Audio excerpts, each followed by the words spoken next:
ये बात उनको बताए देते हैं समझने वालों को। और मैं कह देता हूं कि बाबा ने कहा था 5000 वर्ष पहले जब महाभारत युद्ध हुआ था, उस समय भी बाप ने ही कहा था भगवानवाद। भगवान कभी भी कोई मनुष्य को नहीं कहा जा सकता। किसको नहीं कहा जा सकता? भगवान कभी भी कोई मनुष्य को नहीं कहा जा सकता। मनुष्य को नहीं कहा जा सकता, किसी मनुष्य को भी नहीं कहा जा सकता, बिल्कुल नहीं कहा जा सकता। अरे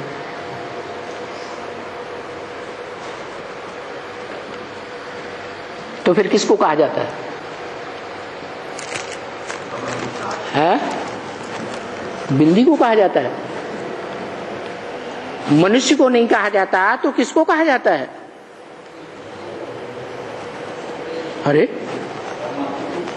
अरे मनुष्य का तो अर्थ समझ लो। मनुष्य किसे कहा जाता है?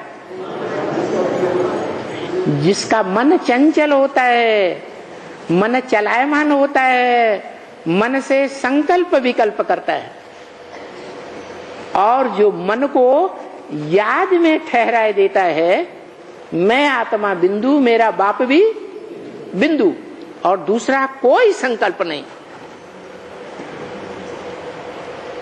इसी स्टेज में निरंतर ठहर सकता है।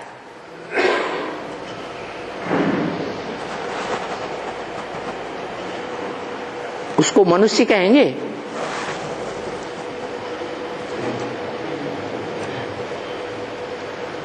निरंतर बिंदु की याद में रहता है, दूसरा कोई संकल्प नहीं करता है, उसको मनन चिंतन मंथन करने वाला, संकल्प विकल्प करने वाला मनुष्य कहेंगे।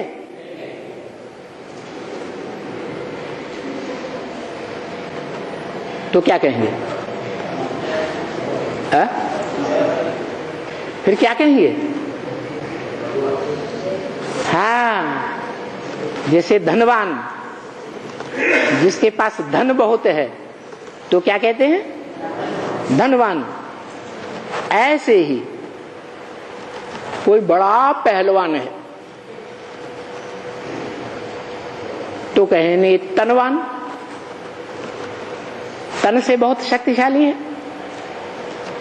ऐसे ही भगवान, भग कहा जाता है स्त्री रूप को।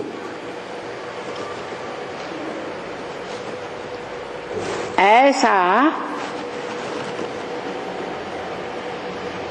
शक्तिशाली संगठन और किसी भी मनुष्य मात्र का नहीं हो सकता, होता ही नहीं। जिसका होता है इस सृष्टि में उसको भगवान कहा जाता है, सर्वशक्तिवान। सर्वशक्तिवान प्रैक्टिकल में या सिर्फ कहने मात्र? प्रैक्टिकल शरीर के साथ होता है या बिना शरीर के?